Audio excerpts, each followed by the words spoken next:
Let us start with question 1, part 2. The amount of air present in a cylinder when a vacuum pump removes 1/4 of the air remaining in the cylinder at a time. आपको ये पता करना है कि ये जो set of numbers है, ये जो इस सिचुएशन से जो हमें सेट ऑफ नंबर्स जनरेट होने वाला है, will that form an AP or not. ठीक है, तो अब let the amount of air present in a cylinder at a particular time be x.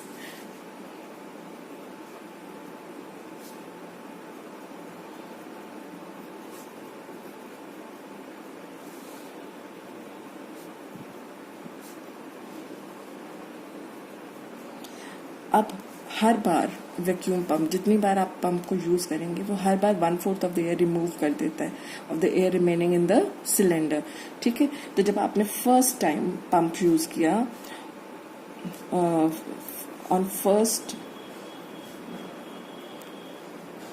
Time vacuuming, when you vacuum for the first time, तो आपके पास कितना air आपने remove किया? 1/4 of x. Air removed is 1/4 of x. So what is the air remaining now? Air remaining in the cylinder is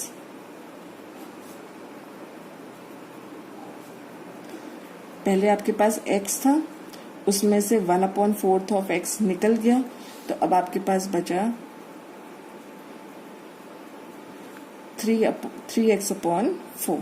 So this is the air that is left with us now. अब second time जब आप vacuum करेंगे, तो second time vacuum करने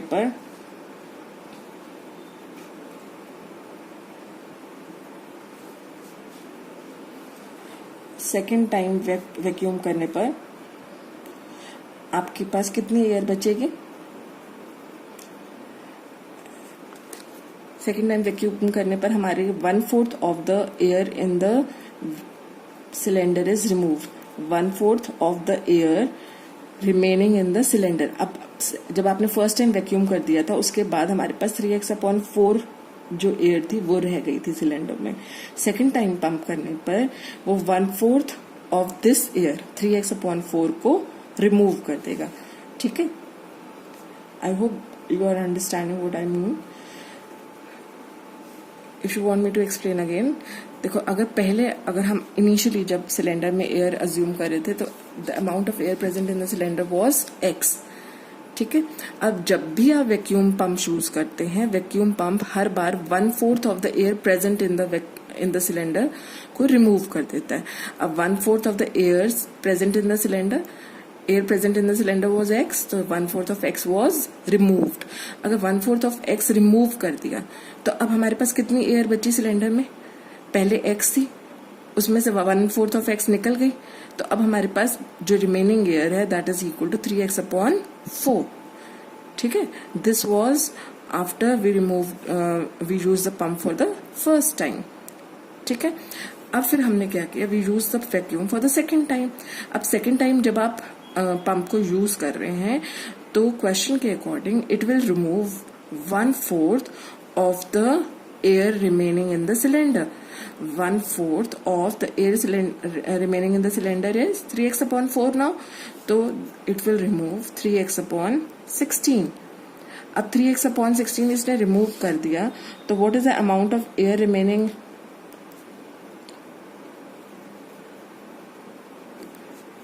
in the cylinder? पहले हमारे पास second stage में air in the cylinder was 3x/4. ठीक है, उसमें से हमने 3x/16 रिमूव कर दिया, तो अब हमारे पास जो एयर रिमेनिंग है वो है 4 और 16 का एलसीएम लिया 16, so you have 12x minus 3x, this is equal to 9x/16. ठीक है, तो अब हमारे पास air remaining in the cylinder is 9x/16.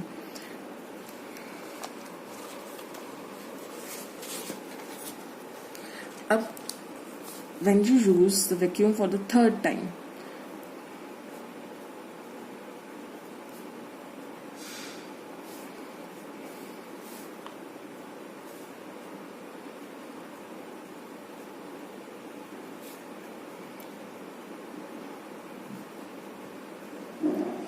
Third time पे वो क्या करेगा, 1/4 ऑफ द रिमेनिंग एयर को रिमूव करेगा.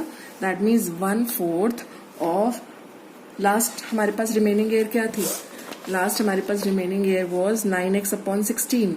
तो अब वो 1/4 ऑफ 9x/16 रिमूव करेगा. So this is equal to 9x/64. If 9x/64 of the air is remove, तो हमारे पास अब कितनी एयर बच गई, तो air remaining is equal to, पहले हमारे पास कितनी एयर बची हुई थी, कितनी एयर थी रूम में जब हमने वैक्यूम यूज करा था, तो एयर रिमेनिंग वॉज 9x/16. तो 9x/16 में से अब आपने 9x/64 एयर रिमूव कर दी.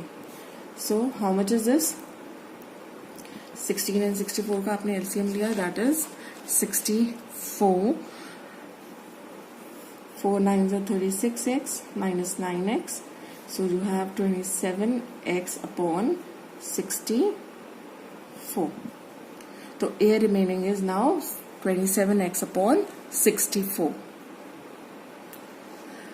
तो अब आपने ये ऑब्जर्व किया कि every time we remove air from the cylinder, जो हमारे पास अमाउंट ऑफ एयर बच रही है, इनिशियली इट वाज x, फिर उसके बाद हमारी हुई थी 3/4x, है ना. अगर हम अपना पीछे देखें तो first time initially our air in the room was, air in the cylinder was x, then the remaining air after using the vacuum for the first time was 3x/4. जब हमने vacuum for the second time use किया, then the air remaining in the cylinder was 9x/16. तो आपने देखा कि third time पे आपके पास जो एयर रिमेनिंग थी दैट वॉज 9x/16. उसके बाद जब आपने यूज किया वैक्यूम को, तो it was 27x/64 and so on. अब हमारे पास ये एक सेट ऑफ नंबर्स जनरेट हुआ है. This is the air that is remaining in the cylinder after using the vacuum pump every time. ठीक है, तो अब हमें ये पता करना है कि ये जो सेट ऑफ नंबर्स जनरेट हुआ है ये एक एपी बना रहा है या नहीं. अब एपी बनाने के लिए हमें पता है एपी में कॉन्जिक्यूटिव टर्म्स के बीच का डिफरेंस हमेशा सेम होना चाहिए. तो अगर हम इन टर्म्स के बीच का डिफरेंस फाइंड आउट करते हैं, and if that difference is a constant, तब हम कह सकते हैं कि ये एक एपी है, अदरवाइज इट इज नॉट. तो हम पहली दो terms, let us call this A1, this is A2, A3, A4 and so on. So now A2 minus A1 is 3/4x minus x. This is equal to -1/4x. जब आप LCM लेकर इसको simplify करेंगे तो आपका डिफरेंस आएगा -1/4x. Now A3 minus A2 is equal to 9x/16 minus 3x/4. LCM ले लेते हैं, तो this 16, 9x minus 12x, this is equal to -3x/16. A4 minus A3 is 27x/64 minus 9x/16. LCM is 64, so this is 27x minus 36x. So this is equal to minus 9x/64. तो आप क्या observe कर रहे हैं कि हर बार जो difference आ रहा है that is different. We are not getting the same difference. इसका मतलब ये एक एपी नहीं है. This implies that since the difference between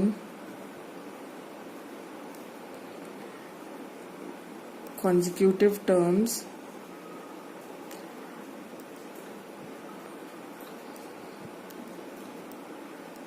is not the same, therefore it is not an AP.